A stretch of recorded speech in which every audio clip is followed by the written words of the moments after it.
गणपति की मज़ेदार कहानी। एक समय की बात है, गणपति और कार्तिक के बीच में यह तय हुआ कि वे दोनों एक दौड़ करेंगे और जो भी तीनों लोकों की परिक्रमा सबसे पहले करेगा वही विजेता कहलाएगा। भगवान शिव और माता पार्वती ने दोनों को आशीर्वाद दिया और दौड़ शुरू करने का संकेत दिया। कार्तिकेय अपने तेज मोर पर सवार होकर दौड़ में लग गए और तुरंत ही तीनों लोकों की ओर उड़ान भर ली। उन्हें विश्वास था कि उनकी गति से कोई मुकाबला नहीं कर सकता और वह इस दौड़ को आसानी से जीत जाएंगे।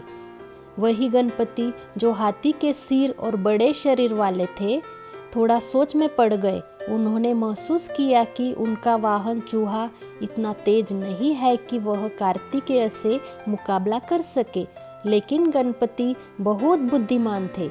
उन्होंने एक अनोखा उपाय सोचा। उन्होंने अपने माता पिता भगवान शिव और माता पार्वती की 7 बार परिक्रमा कर ली और कहा, मेरे लिए माता पिता ही तीनों लोकों के समान है।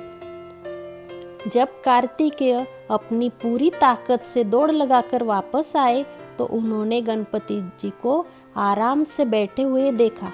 कार्तिक को यह देखकर आश्चर्य हुआ और उन्होंने पूछा, गणपति, तुमने दौड़ छोड़ क्यों दी? क्या हार मान ली?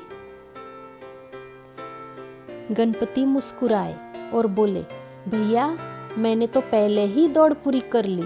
मेरे लिए माता पिता ही तीनों लोकों के बराबर है। उनकी परिक्रमा करना ही मेरे लिए तीनों लोकों की परिक्रमा करने के समान है।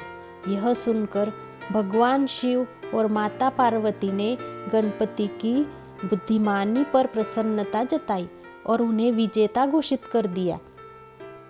कार्तिकेय जी को अपनी हार तो माननी पड़ी, लेकिन उन्होंने गणपति की इस अनोखी समझ की सराहना की। इस तरह गणपति अपनी चतुराई और माता पिता की प्रति आदर भाव से यह दौड़ जीत ली। तभी से गणपति जी को बुद्धि के देवता के रूप में भी पूजा जाता है, क्योंकि उन्होंने यह सिखाया कि बुद्धिमानी और आदर से किसी भी समस्या का समाधान निकाला जा सकता है।